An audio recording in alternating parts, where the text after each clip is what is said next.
부재자 투표 미리 선거하는 거 있죠? 여러분 부재자 투표소로 가셔서 투표하셔도 좋습니다. 단 투표하실 때 공약을 보고 이 사람이 정말 우리 지역에서 혹은 우리 이 수원에서 일할 만한 사람인지, 공약을 지킬 수 있는 사람인지, 이 공약이 현실 가능한 것인지를 잘 보고 여러분 판단하시면 좋을 것 같습니다. 내가 아는 사람, 내가 좋아하는 사람이 아니라 진짜 일할 수 있는 사람을 뽑으시면 좋을 것 같습니다. 네, 광고는 이 정도로 하고요. 어제 우리 지창원 권사님, 이순복 권사님 따님 결혼식에 오랜만에 정말 콧바람 쐬러 갔다 왔는데요. 저는 너무너무 좋았습니다. 우리 유연수 성도님, 서정임 성도님이 저희 차로 함께 가셔서 그 고속도로도 아주 특혜를 받아서 막힘없이, 우리 권사님은 아침에 가실 때 좀 막히셨다 그러는데 저는 이 막히는 길이었거든요. 경부고속도로 쫙 타고 가는데 남들은 쫙 막혀가지고 못 가고 있는데 저희 차는 쌩쌩 달리니까 얼마나 고소하든지 얼마나 신나든지, 그래서 두 분에게 너무 감사한 마음이었습니다. 같이 가주시지 않았으면 안 가겠다고 하는 애들 억지로 멱살 잡고 갔어야 할 상황이었는데 그래도 같이 6명 이상 탈 수 있어서 이 전용 차선을 타고 정말 신나게 이 결혼식장을 다녀왔습니다. 결혼식이 마치고 나면 항상 하는 거 있죠. 사진을 찍습니다. 제일 결국은 남는 건 사진이다. 10년이 지나고 20년이 지나면 거기에 누가 왔는지, 어떤 일이 있었는지 하나도 기억 안 나는데 사진 딱 보면 기억이 나잖아요. 그날 무슨 일이 있었지? 그래, 이때 사진 찍으면서 이런 일이 있었지? 라는 생각들이 나게 됩니다. 단체 사진을 찍다 보면 항상 꼭 그런 사람들이 있습니다. 하나, 둘, 셋 하는데 눈 감고, 하나, 둘, 셋 하는데 딴 데 쳐다보고 있고, 하나, 둘, 셋 하는데 막 코 만지고 있고, 그래서 사진이 완벽한 사진이 나오는 게 쉽지가 않습니다. 간혹 애들, 컨트롤이 되지 않는 아기들이 있으면 정말 어렵습니다. 자, 여기 보고 여기 보고, 자, 여길 봐야지, 아저씨 봐야지 하면서 막 생쇼를 해야, 그래야 겨우 한번 앞에 볼까 말까입니다. 그런데요, 그렇게 힘들게 사진을 찍으면요, 결국 시간이 지나서도 그 사진이 되게 기억에 남습니다. 그래, 이 사진 찍을 때 맨 앞에 있던 그 사람 딴청하다가 여러 번 찍었었지, 막 이러면서 이야기할 거리가 생각이 나게 됩니다. 여러분, 누군가는 웃고 누군가는 어색하고 누군가는 삐죽거리고 있지만 바로 그 여러 사람들의 다른 모습들이 사진 한 장에 딱 찍히면서 이때 참 좋았다, 우리 가족 참 좋다라는 생각들을 가지게 됩니다. 오늘 바울이 고린도 교회에 말하고 있는 메시지가 바로 이런 메시지입니다. 교회는 똑같은 사람들, 똑같은 생각을 가진 사람들이 모여있는 모임이 아니라 다 다른 생각을 가지고 다 다른 가치관을 가지고 있지만 그 다른 사람들이 성령 안에서 하나 되는 공동체, 예수 그리스도 안에서 하나 되는 공동체가 바로 교회다라는 이야기를 하고 있습니다. 고린도 교회는 특별한 이 특징이 있었는데 바로 은사가 많은 교회였습니다. 기도도 뜨거웠고 열정이 넘치는 교회였고 특별한 체험을 많이 한 교회였습니다. 그런데 문제는 그 특별함이 공동체를 세우는 데 사용되지 않고 서로를 비교하고 자랑하는 도구가 되기 시작했다라는 것입니다. 특별히 방언의 은사를 가진 사람들이 그 방언을 하지 못하는 사람들을 무시하고 마치 나는 방언을 하니까, 방언 받은 사람이니까 영적으로 더 우월한, 내가 더 높은, 내가 더 신앙이 깊은 사람이다라고 하면서 방언을 하지 못하는 사람들을 무시하고 또 그들과 급을 나누게 된 것입니다. 성령께서 주신 선물이 오히려 공동체를 갈라놓는, 분열하게 만드는 그런 상황이 되어버린 것입니다. 그래서 바울은 가장 먼저 아주 중요한 이야기를 시작합니다. 3절에 이렇게 이야기합니다. 성령으로 아니하고는 누구든지 예수를 주라 할 수 없느니라. 성령으로 아니하고는 예수를 주라 할 수 없다. 그게 누구든 간에 그렇게 할 수 없다라는 것입니다. 이 말은 단순한 신앙 문장이 아닙니다. 당시 로마 사회를 생각하면 굉장히 위험한 선언인 것이죠. 그 시대 사람들은 황제 신상 앞에서 향을 피우면서 말해야 했습니다. 뭐라고 말했냐면, 가이사는 우리의, 나의 주님이다. 가이사만이 나의 주인이다 라고 말해야 했습니다. 그 고백을 해야 사회생활도 가능하고 경제생활도 가능하고 안전을 보장받을 수 있는 시대가 바로 이 시대였습니다. 그런데 그 한복판에서 그리스도를 말했습니다. 예수는 주님이시다. 가이사르가 주인이다가 아니라 예수가 나의 주인이다 라고 말한 것입니다. 이건 단순히 종교 취향을 말하는 것이 아닙니다. 이 시대는 종교의 자유가 없었던 시대였기 때문입니다. 내 삶의 진짜 주인은 황제가 아니라 바로 예수님이시다라는 정말 위험한, 생명의 위협을 받을 수 있는, 자기 목숨을 내놓고 말해야 하는 그런 고백인 것이죠.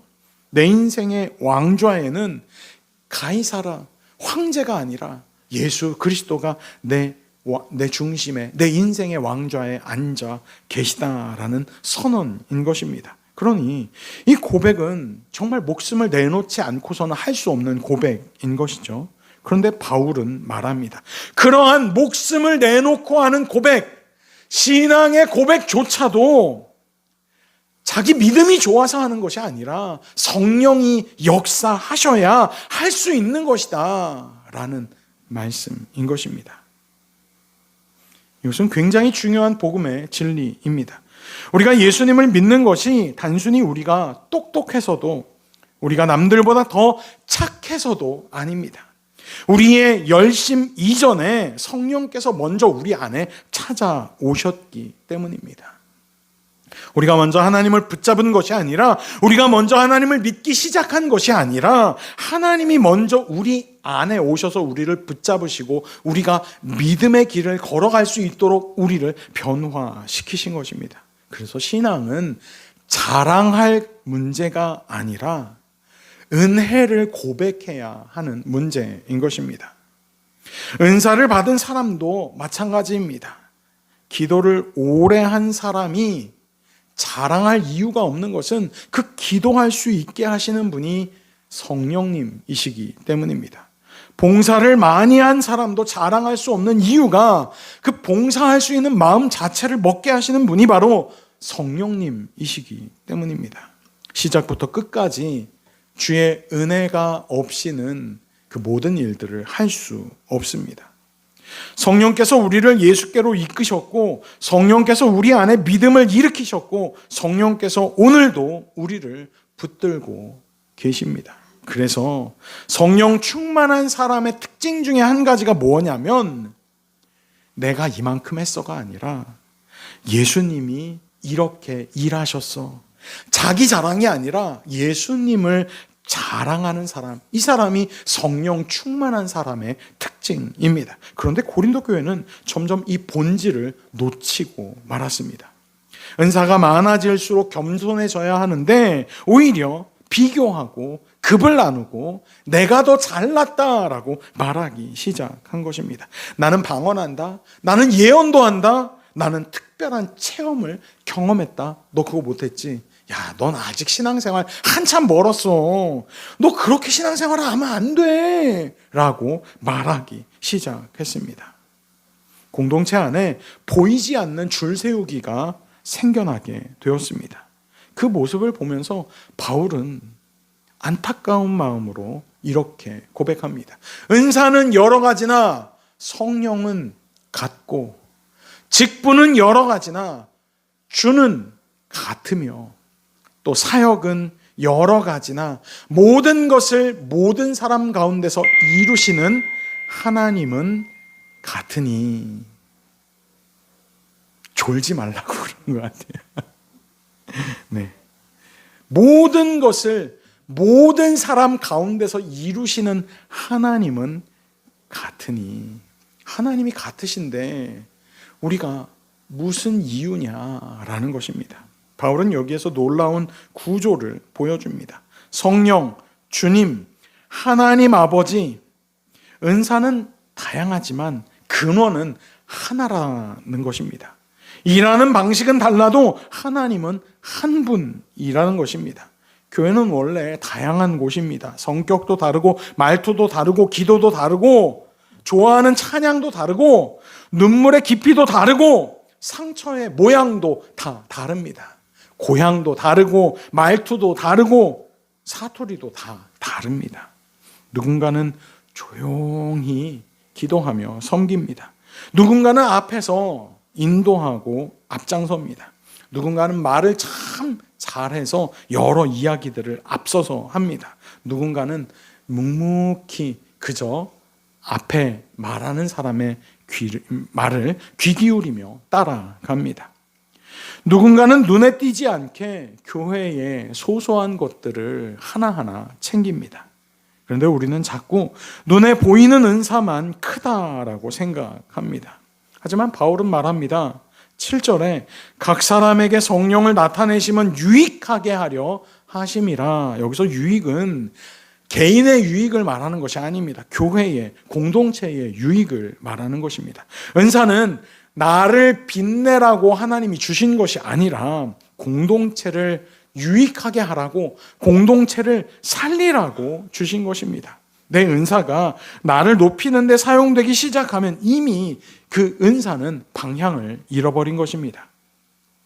어떤 분은 기도를 참 잘하십니다. 그런데 그 기도가 다른 사람을 눌러버리면, 다른 사람을 아프게 하면, 다른 사람을 주눅들게 만든다면 성령의 목적에서 벗어난 것입니다.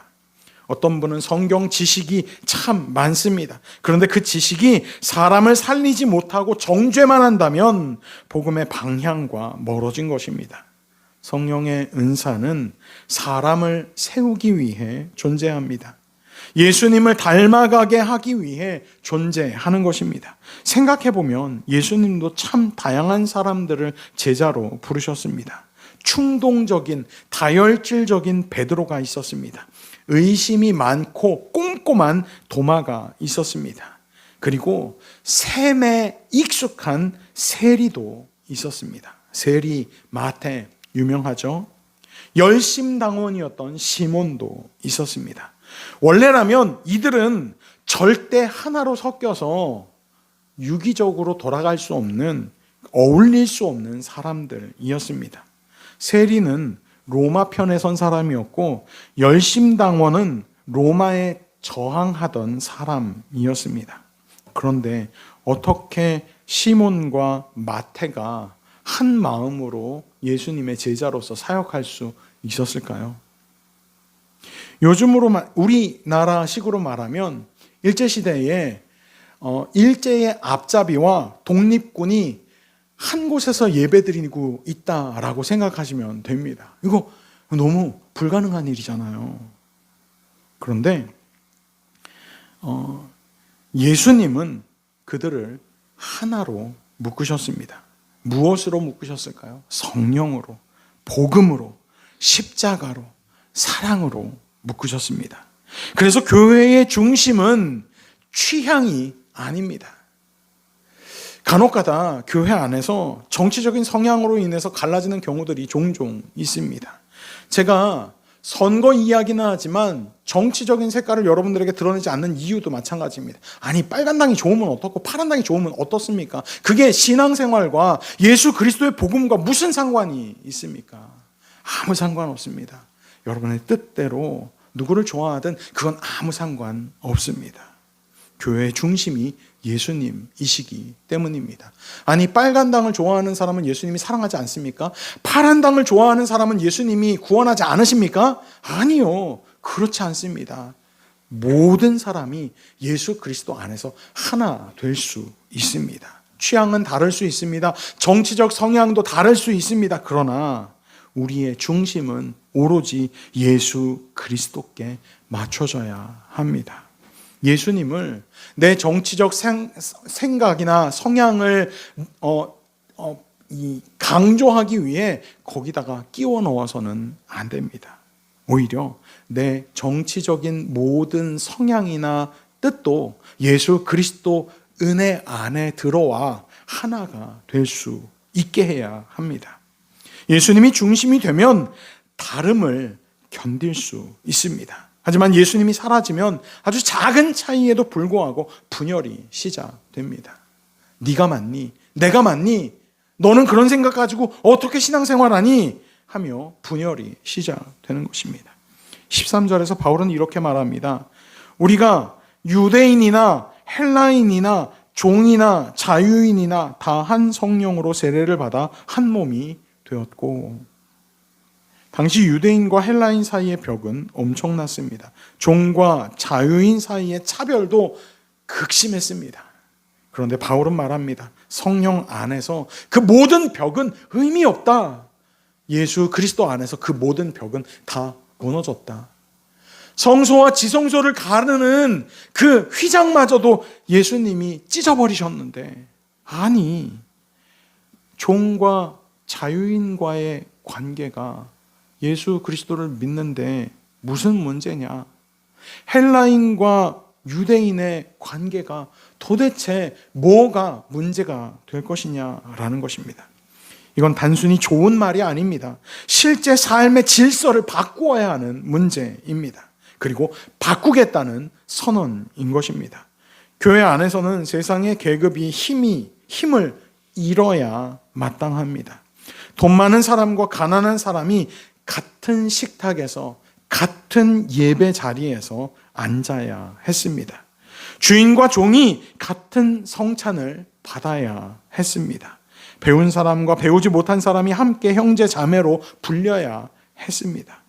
세상은 차이를 이용해 줄을 세웁니다. 하지만 성령은 차이를 가지고 아름다운 몸을 만드십니다. 팔과 코는, 손가락과 코는 기능이 완전 다릅니다. 그건 다른 거지 틀린 것이 아닙니다. 야, 코, 너는 물건도 못 집으면서 뭘 가치 있다 그래. 너 없어도 돼. 여러분, 코 없으면 장애인이잖아요. 그죠? 야, 축구하는데 오른발이 더 중요하지 왼발이 더 중요하냐? 왼발, 넌 가만히 있어. 이러면 축구가 됩니까? 안 되죠. 발도 있어야 하고 귀도 있어야 하고 코도 있어야 하고 보이지 않는 심장도 있어야 합니다. 교회도 마찬가지입니다. 앞에서 설교하는 사람만 필요한 것이 아닙니다. 기도하는 분도 필요합니다. 새 가족을 따뜻하게 맞아주는 분도 필요합니다. 눈물로 성도들을 위해 보이지 않는 곳에서 티도 안 나게 기도하고 중보하는 분도 반드시 필요합니다. 보이지 않는 자리에서 충성하는 성도들이 있기에 교회 공동체는 제대로 돌아갈 수 있는 것입니다. 우린 자꾸 화려한 부분만 보지만 몸에서 가장 중요한 기관은 대부분 보이지 않는 내부에 있습니다. 여러분, 아침에 일어나서 심장이 잘 보여서 심장을 깨끗하게 손으로 닦고 그렇게 꽃단장하고 나오시는 분 계십니까? 없죠. 심장이 보이면 당장 병원에 입원해야 됩니다. 여러분, 안 보이기에 더 소중하고 중요한 것입니다. 폐가 나는 무대 체질이 아니에요 하면서 오늘은 숨 안 쉴래요 하면 어떻게 되겠습니까? 멈춰버리면 끝장납니다. 하나님은 각 사람을 다 그저 다르게 지으셨고 다르게 사용하실 분이십니다. 그러므로 여러분, 비교할 이유도 없습니다. 열등감에 빠질 이유도 없습니다. 교만해질 이유도 없습니다. 성령은 우열을 만들지 않습니다. 오히려 그 모든 사역과 그리고 맡겨진 직분 안에서 조화를 만들어 가십니다. 오순절 사건은 단순히 사람들이 신비한 언어를 말하는 사건이 아닙니다. 서로 다른 사람들이 하나 되는 사건이었습니다. 각 나라 말이 들렸다라는 것은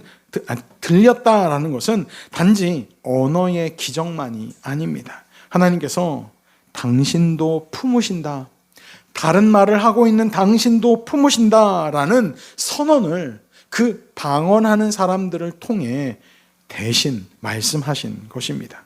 성령은 담을 세우는 분이 아니라 담을 허무시는 분이십니다. 우리는 자꾸 사람을 나눕니다. 나와 맞는 사람, 나와 불편한 사람, 배운 사람, 못 배운 사람, 부유한 사람, 가난한 사람, 내 스타일인 사람, 나와 잘 안 맞는 사람. 그런데 성령께서는 우리가 세운 그 모든 벽을 다 허물어 버리십니다. 왜냐하면 십자가 자체가 원수된 것을 허무는 사건이었기 때문입니다. 예수님께서는 죄로 하나님과 원수되었던 우리를 살리시기 위해 십자가에 달리셨습니다. 우리는 모두 죄인이었고 모두 하나님 앞에서 말 그대로 잃어버린 존재, 하나님과 단절된 존재였습니다. 그런데 예수님께서 우리 대신 죽으셨고 부활하셨고 우리에게 새 생명을 주셨습니다. 복음은 좋은 사람을 더 좋은 사람으로 만드는 이야기가 아닙니다. 복음은 죽을 죄인을, 정말 최악의 인간을 살리는 길로 인도하는 이야기인 것입니다. 그래서 성령은 그 복음을 우리 마음에 실제로 적용시키시는 분이십니다. 그래서 성령 충만은 단지 나 오늘 마음이 좀 뜨거워졌어, 그 정도가 아닙니다. 예수님을 더 사랑하게 되는 것입니다. 예수님처럼 살고 싶어지는 것입니다. 예수님의 몸된 교회를 내 몸같이 더 사랑하게 되는 것입니다. 진짜 성령의 역사는 반드시 예수님께로 나아가게 만듭니다. 오늘은 성령 강림절이면서 웨슬리 회심 주일이기도 합니다. 존 웨슬리가 올더스게이트 거리에서 경험했던 그 사건도 바로 그러한 사건이었습니다. 그는 이미 아주 위대한 신학자였고 그의 삶은 마치 규칙쟁이다라는 별명이 붙을 정도로 아침부터 잠드는 순간까지 잘 짜여진 성경과도 같았습니다. 기도 시간이 정확했고 말씀 읽는 시간을 꼭 지켰으며 나가서 전도하고 복음 증거하는 일에 주저함이 없는 사람이었습니다. 그런데 성경의 지식도 많았고 사역도 최선을 다해 감당했고 누가 봐도 정말 하나님이 기뻐하실 만한 인생을 살았던, 말 그대로의 하나님 말씀 앞에 규칙쟁이, 메소디스트라는 단어가 규칙쟁이라는 말에서 시작된 단어인 것이죠. 그런데 어느 날 이 올더스게이트 거리를 지나가다가 이 작은 모임에서 로마서 서문을 읽는 소리를 가만히 듣다가 성령님을 만나게 됩니다. 그리고 그는 이렇게 고백합니다. 내 마음이 이상하게 뜨거워졌다. 그래요.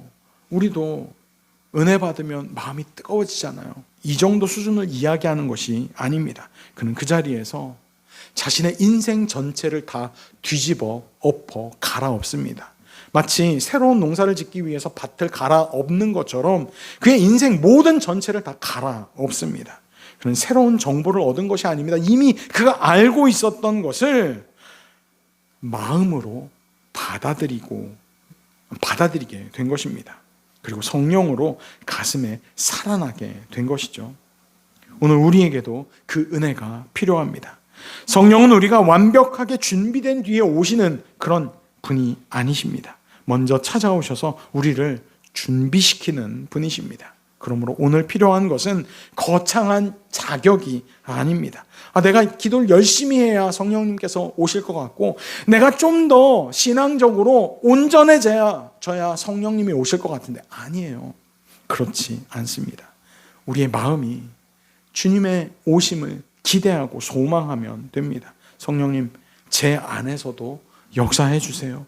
내 교만을 무너뜨려 주시고 나와 다른 사람을 내가 더 유연하게 품게 해주세요. 예수님을 더 깊이 사랑하게 해주세요. 그렇게 간절한 마음으로 성령님을 초청할 때 주님은 우리 마음속에 이미 오셔서 우리 안에서 역사하실 줄로 믿습니다. 가족 사진 찍을 때 완벽하게 맞춰진 한 장의 사진보다 어설프지만 여러 번 나눠 찍으면서 이런 사진도 있고 저런 사진도 있고 그런 사진들을 보면서 함께 웃고 있는 그런 사진이 더 오래 기억이 남습니다. 교회도 그렇습니다. 우리는 다 다릅니다. 말도 다르고 성격도 다르고 자라온 환경도 다르고 상처도 다르고 생각도 다릅니다. 어떤 분은 눈물로 기도하고 어떤 분은 소리내서 기도하며 어떤 분은 묵묵히 조용히 묵상하며 기도합니다. 그런데 바로 그 다름이 성령 안에서 하나 될 때 교회는 가장 아름다워집니다. 세상은 같아져야 하나 될 수 있다라고 말합니다. 그러나 복음은 다 달라도 예수 안에서 하나 될 수 있다라고 우리에게 가르쳐 줍니다. 그리고 그 하나됨의 중심에는 십자가에 달리신 예수 그리스도가 있습니다. 예수님께서 우리를 위해 몸을 찢기시고 피 흘리셨기에 이제 우리는 한 몸이 될 수 있는 것입니다. 성령은 오늘도 그 복음을 붙들고 나아가는 우리를 하나 되게 하십니다. 그러므로 내게 주신 은사, 직분, 사역을 자랑하기보다 오히려 나와 함께한 공동체를 더 깊이 자랑하고 사랑하고 세워 나아갑시다. 차이를 두려워하기보다 서로를 더 깊이 품어 안는 공동체. 무엇보다 예수님을 바라보며 그 예수 그리스도 은혜 안에 날마다 하나 되는 공동체. 저와 우리 수원교회가 이처럼 성령 안에 하나 되어 다름이 문제가 되지 않는 거룩한 주의 자녀, 복된 교회로 날마다 세워지기를 예수님의 이름으로 축원합니다. 이 시간 마지막 믿음의 고백을 함께 나누면서 말씀을 마치도록 하겠습니다. 함께 고백하겠습니다. 하나님의 말씀은 나의 생명입니다. 하나님의 말씀은 나의 능력입니다. 아멘. 기도하겠습니다. 거룩하신 하나님, 변함없이 우리에게 사랑이신 하나님, 오늘도 여전히 사랑으로 우리를 인도하시고 가장 좋은 길, 가장 선한 길로 우리를 초청하시는 좋으신 하나님, 감사와 찬양을 올려드립니다. 우리는 너무 쉽게 비교하고 판단하고 내 은사와 내 방식만 옳다고 주장할 때가 많았음을 고백합니다. 성령께서 하나 되게 하시려는 교회 안에서 오히려 벽을 세웠던 우리의 모습을 주님 앞에 고백합니다. 용서하시고 사랑으로 품어 주시옵소서. 주님, 우리 안에 겸손한 마음을 허락하여 주시사 내가 받은 모든 것이 은혜임을 잊지 않게 하시고 은사를 자랑이 아닌 섬김으로 사용하게 하여 주시옵소서.